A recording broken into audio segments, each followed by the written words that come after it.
Dahil naisilbi na ang writ of summons o yung pagpapatawag ng Senate Impeachment Court, gumugulong na ang 10 araw na palugit para magbigay tugon si Vice President Sara Duterte sa mga kinakaharap niyang reklamo. Nakatutok si Sandra Aguinaldo.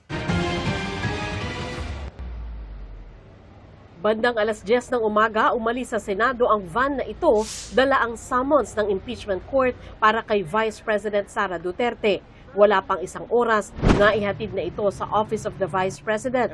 Alinsunod sa Senate Rules on Impeachment, binigyan din ang Vice ng kopya ng Articles of Impeachment na naglalaman ng mga akusasyon laban sa kanya.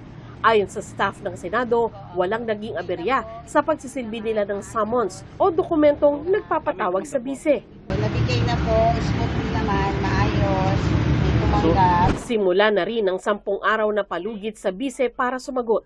Papatak dapat ang deadline sa May 30 pero Sabado ito. Since the last day falls on the Saturday, the period shall not run until the next working day.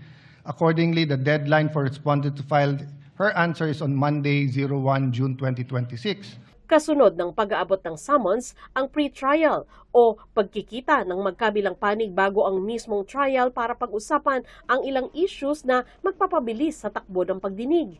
Inaasahang magaganap ito sa buwan ng June.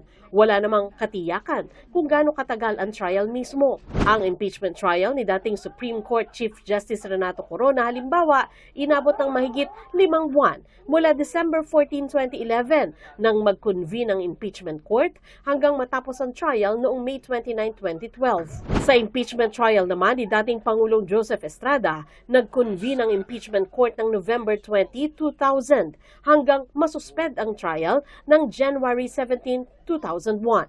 Napatalsik sa pwesto sa Estrada noong January 20, 2001 sa tinaguriang EDSA 2. Nauna nang sinabi ng liderato ng Senado na 27 million pesos ang budget para sa impeachment.